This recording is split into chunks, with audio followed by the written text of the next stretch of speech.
My parents demanded I sell my house to pay off my sister's $150,000 debt after they cut me out 5 years ago. Family helps family. I refused, so they broke in on me and destroyed everything. But they had no idea this house was. I am, Celeste, 33 years old, sitting in my home office on what I thought would be just another regular Tuesday morning. I work as a programmer for this big tech company, and honestly, the money is pretty damn good. 4 years ago I finally bit the bullet and bought this house with a mortgage. Best decision ever. I set up my office here and now I can work from home thanks to the company's remote work policies. Life has been going pretty well lately. About a year ago I met this amazing guy online. His name is Marcus, and he lives in another state. We've been doing the whole long distance thing. He comes to visit me, I go visit him. It's been incredible, and I'm actually thinking about selling my house and moving to his state so we can be together for real.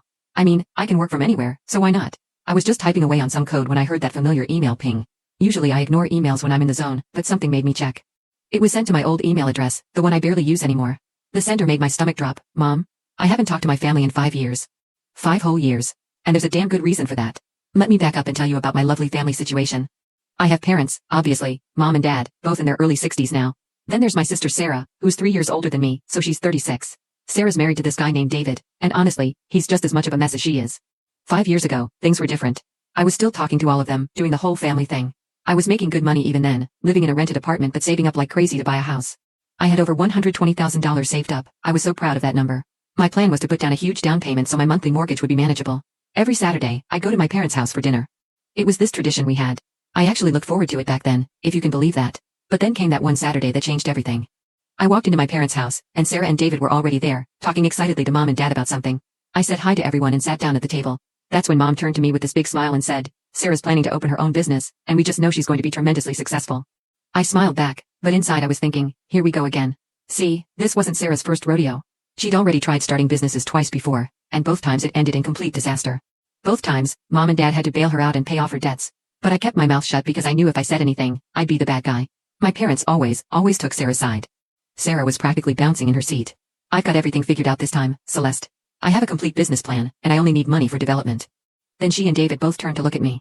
Like, really staring at me with these expectant faces. Why are you guys looking at me like that? I asked. Sarah's voice got all sweet and manipulative. Well, I know you're saving up for a house, and I know you've got about $120,000 in your account. My blood went cold.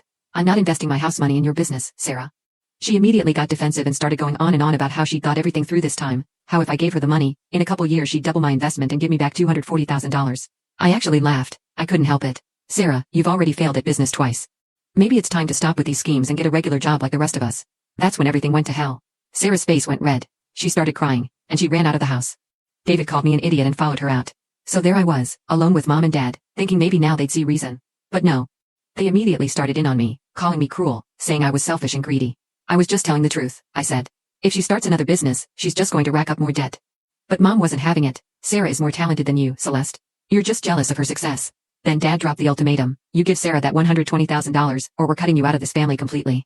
I looked at both of them, these people who were supposed to love me unconditionally, and I said, I'm not giving her my money.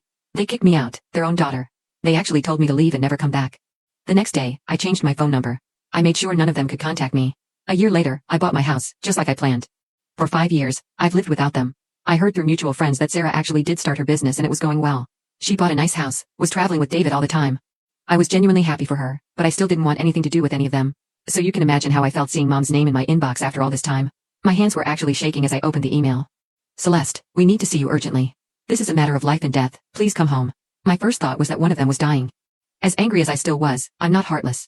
If someone was dying, I needed to know. I realized they probably used my old email because they couldn't reach me any other way. I sat there for a long time, staring at that email.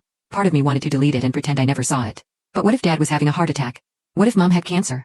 I'd never forgive myself if something happened and I didn't at least find out what was going on. So I wrote back, short and to the point, I'll come by this Saturday. Saturday morning came way too fast. I barely slept the night before, running through every possible scenario in my head. I drove to my parents' house with my stomach in knots. It's weird being back in that neighborhood after 5 years. Everything looked smaller than I remembered. When I pulled up to the driveway, I noticed 2 cars already parked there, Sarah's Porsche and David's Mercedes. Both looked brand new and expensive as hell. Great. So this wasn't just going to be me and my parents. Sarah and David were here too. I sat in my car for a minute, trying to gather my courage. Whatever this was about, it was obviously involving the whole family. I walked up to the front door and knocked. Mom opened it, and for a second, we just stared at each other. She looked older, more tired. There were new lines around her eyes. Celeste, she said, and her voice was shaky. Thank you for coming. I followed her into the living room, and there they all were. Dad was sitting in his usual chair, looking grim. Sarah was on the couch next to David, and she looked like she'd been crying. Her eyes were all red and puffy. The weird thing was, they all looked happy to see me, despite everything. but also worried sick about something. Okay, I said, staying standing because I didn't want to get too comfortable. What's going on? Your email said this was life and death. Mom sat down and immediately started tearing up. It's about Sarah, she's in serious trouble. I looked over at my sister, she couldn't even meet my eyes. David was holding her hand, and he looked scared. What kind of trouble? I asked. Dad cleared his throat. Her business went under 3 months ago. She owes a lot of money to the bank, and they took her house. I felt a weird mix of sadness and vindication. I was sad for Sarah, because losing your home sucks, but part of me was thinking, I told you so. But I kept that to myself. I'm sorry to hear that, I said, but what does this have to do with me? Mom wiped her eyes. That's not all. Even after losing the house, she still owes money, a lot of money, to some very dangerous people. Sarah finally spoke up, her voice barely a whisper. $150,000. Who do you owe $150,000 to? David answered for her. Private investors. They're not the kind of people who accept I'll pay you later, as an answer. They've been calling, Sarah said, crying again, making threats. They know where we live now, they know our routines. We're scared, Celeste. I felt bad for them, I really did. But I still didn't understand why I was there. That's terrible, but I still don't see what you want from me. That's when Mom dropped the bomb. We know you bought a house. A nice one. We think you should sell it and help Sarah pay off these debts. I stared at her like she'd grown a second head. Are you out of your goddamn mind? You're young, Mom said. You can earn another house. Sarah and David could be seriously hurt if they don't pay this money back. I looked around the room at all of them, so let me get this straight. You kicked me out of the family 5 years ago because I wouldn't give Sarah money for her business. Now that business has failed spectacularly, she's in debt to some scary people, and you want me to sell my house to bail her out? Family helps family, Dad said. Family, I laughed, but it wasn't a happy sound. You told me I wasn't family anymore, remember? You cut me off completely. Sarah started sobbing harder. I know we messed up before, but this is different. These people aren't going to just take us to court. They're going to hurt us. Then maybe you should have thought about that before you borrowed money from loan sharks, I said. David got mad. You have no idea what kind of pressure we're under. You're right, I don't, but I saw 2 very expensive cars in the driveway. Maybe start by selling those and paying off some of the debt. We need those cars for work, Sarah snapped. You need them more than you need to be safe from dangerous creditors? Mom stood up and got right in my face. This house you bought, if you sold it, you could pay off Sarah's debts and still have money left over for a nice apartment. A nice apartment. I was getting really pissed off now. Mom, I worked my ass off for that house. I saved every penny for years. I'm not selling it to fix Sarah's mess. She's your sister, Dad said. She's also a grown woman who made her own choices, bad choices, apparently. Sarah jumped up from the couch. You're supposed to help me. You're supposed to care about what happens to me. Where was this family loyalty 5 years ago when you all told me to get lost? That was different, Mom said. How was it different? You didn't want to help me keep my money then, and I don't want to help you with your money problems now. The room went quiet for a minute. Everyone was staring at me like I was the villain here. I'm not doing this, I said. Sarah got herself into this mess, and she can get herself out. If you want to help her so badly, sell your house and give her the money. Mom gasped like I'd slapped her. This is the only house we have. We're old, Celeste. We can't just start over like you can. Then I guess you understand how I feel about my house. I started walking toward the door. Sarah called after me, you're making a huge mistake. These people don't mess around. I turned back to look at her, neither do I. I left them all sitting there and drove home. As soon as I got back to my house, I blocked Mom's email address. I was done with their drama. For about a week things were actually peaceful. I didn't hear a peep from any of them. I was starting to think maybe they'd finally gotten the message that I wasn't going to be their family ATM. Marcus called me every day during that week, and I told him everything that happened. He was so supportive and understanding. You did the right thing, he kept saying. They can't just show up after 5 years and demand you fix their problems. I was actually feeling pretty good about my decision. Sure, I felt bad that Sarah was in trouble, but that wasn't my fault or my responsibility. I had my own life to worry about. Then Tuesday morning happened. I was in my kitchen making coffee when I heard a car door slam outside. I looked out the window and nearly dropped my mug. Mom and Dad were walking up my driveway. How the hell did they find my address? I opened the front door before they could knock, and I was pissed. What are you doing here? How did you even get my address? Mom looked proud of herself. Sarah hired a private investigator. We needed to talk to you face to face since you blocked my email. A private investigator? I couldn't believe it. Are you serious right now? Dad was looking around at my house, and I could see the wheels turning in his head. He was calculating, figuring out how much it might be worth. This is a nice place, he said. Get off my property. But Mom pushed past me and walked right into my house like she owned the place. Dad followed her. I was so shocked by their nerve that I just stood there for a second. Don't make yourselves comfortable, I said. You're not staying. Mom was walking around my living room, touching things, examining everything. If you sold this house, you could easily pay off Sarah's debt and still have plenty left over for a smaller place. Maybe a nice apartment. I already told you I'm not selling my house. But look at all this space, Dad said, spreading his arms out. It's just you living here. You don't need all this room. What I need is none of your business. Mom turned to me with tears in her eyes again. Sarah is really scared, Celeste. These men called her yesterday. They know where she and David are staying now. They said if they don't get their money by the end of the month, something bad is going to happen. Then maybe Sarah should go to the police. The police can't help with this, Dad said. These aren't the kind of people who care about restraining orders. I was getting more and more frustrated. That's still not my problem. You both need to leave, now. We're not leaving until you agree to help your sister, Mom said, crossing her arms. Then I'm calling the police. I pulled out my phone and started dialing. Dad grabbed my arm. Don't be ridiculous. Let go of me. I shook him off. I'm calling them right now if you don't get out of my house. They could tell I was serious. Mom started crying harder. Fine, but this isn't over, Celeste.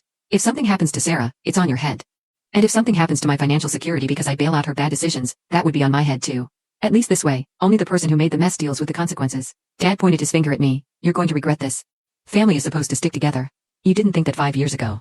They finally left, but not before Dad made some vague threat about me facing consequences for abandoning my family. I locked the door behind them and immediately called the realtor I'd been talking to a couple weeks earlier about maybe selling my house to move in with Marcus. Hey, it's Celeste. Remember we talked about putting my house on the market? I need to sell it as fast as possible. I'm willing to take a 5% discount if that helps move things along. Well, that's interesting timing. I actually have a buyer who's been looking in your area. With that kind of discount, I think he'd be very interested. Let me make some calls. 3 days later, he called me back with an offer. It was lower than I'd hoped, but it was fair considering the quick sale and the discount I was offering. I accepted immediately. Marcus was confused when I told him.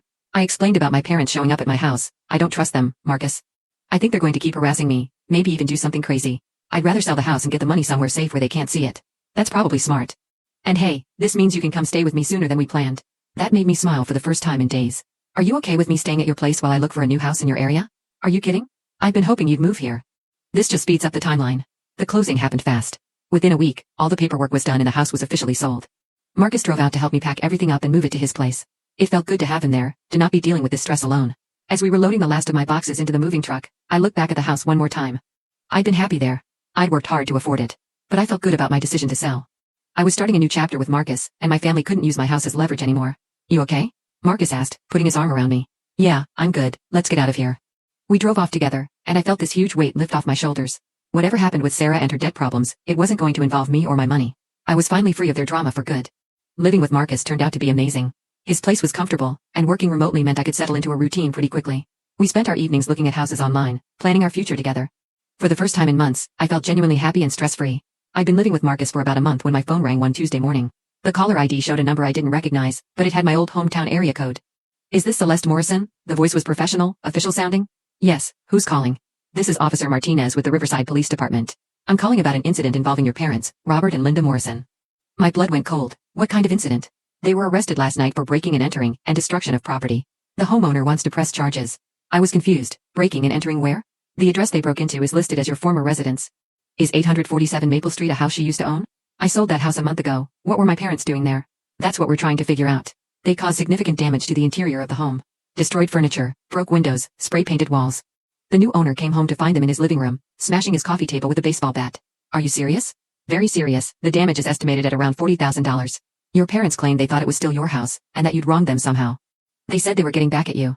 I sat down hard on Marcus's couch. Officer, I need to tell you something. My parents have been harassing me for weeks, demanding I sell my house to give them money. I refused, and they made threats. What kind of threats? I told them everything. About Sarah's debts, about them showing up at my house uninvited, about the whole 5-year family drama. Officer Martinez listened patiently and took notes. So they didn't know you'd sold the house? Obviously not. They probably went there to vandalize it, thinking they were destroying my property as revenge. That's what it looks like. The problem is, they destroyed someone else's property instead. The new owner is understandably upset. He's filing insurance claims, but he wants your parents prosecuted to the full extent of the law. I don't blame him. After I hung up, I told Marcus what happened. He was as shocked as I was. That's insane, Celeste. They could have been shot. What if the homeowner had been armed? I hadn't even thought of that. My parents could have been killed over this stupid vendetta. Over the next few weeks, I got updates from the police and from some mutual friends back home. Mom and Dad were facing serious charges, but their lawyer worked out a plea deal. They admitted guilt in exchange for no jail time, but they had to pay full restitution to the homeowner. $40,000 for the property damage, plus legal fees, plus court costs. It ended up being close to $60,000 total. My friend Jenny called me with the whole story. Celeste, your parents had to sell their house. They couldn't afford the restitution any other way. They sold the house they said was their only asset? The one they were too old to replace? Yep, and here's the kicker. After paying everything they owed, they gave the remaining money to Sarah for her debt problems. I couldn't believe it, so they ended up doing exactly what they wanted me to do, but with their own house instead of mine. That's not even the best part. Sarah's creditor problems? Turns out they weren't as scary as she made them sound. The dangerous people were just a legitimate investment firm that was threatening to sue her. No broken kneecaps, no mysterious accidents. Just regular legal action. So Sarah lied about being in physical danger? Pretty much, she played it up to make your parents panic and put more pressure on you. This information hit me like a truck. Sarah had manipulated everyone, including our parents, into thinking her life was in danger when really she was just facing a lawsuit. Where are Mom and Dad living now? They're renting a small apartment with Sarah and David. All 4 of them crammed into a 2-bedroom place. I heard it's not going well. Lots of fighting. I actually felt bad for them. Not bad enough to reach out, but still. A few months passed, and I heard through the grapevine that my family was trying to contact me through mutual friends. They wanted to apologize, to explain themselves, to rebuild our relationship. Every time someone brought it up, I said no. Jenny called me one more time about it. Your mom asked me to tell you she's sorry. She said they realized they handled everything wrong. It's too late for sorry, I told her. They spent 5 years not caring whether I was alive or dead. Then they demanded I bankrupt myself for Sarah's mistakes. Then they committed crimes because I wouldn't do what they wanted. I'm done. But they're family, Celeste. No, they're not. Family doesn't abandon you for 5 years and then show up demanding money. Family doesn't hire private investigators to stalk you. Family doesn't break into houses with baseball bats. Marcus had been listening to my side of the conversation. When I hung up, he took my hand. You okay? I'm perfect, actually. We found a house we both love. I'm doing great at work, and I don't have to deal with their drama anymore. He smiled. Speaking of the house we love, I was thinking something bigger than an offer. He got down on one knee right there in his living room and pulled out a ring box. Celeste, will you marry me? We can buy that house together and start our real life. I started crying happy tears for the first time in months. Yes, absolutely yes. We got engaged that day and put an offer on the house that weekend. Our offer was accepted, and we're planning to get married next year. Sometimes I think about my family and wonder if I made the right choice cutting them off completely. Then I remember how peaceful my life has been without their constant drama and manipulation, and I know I did. Sarah created her own problems with bad business decisions. Mom and Dad chose to enable her instead of letting her face consequences. They all chose to harass me instead of dealing with their own issues. They chose to commit crimes when I wouldn't do what they wanted. I chose to build a life with someone who loves and supports me. I chose to protect my financial security and my peace of mind. I chose to surround myself with people who don't try to manipulate or threaten me. I think I chose better. Marcus and I are making plans for our wedding, talking about maybe having kids someday.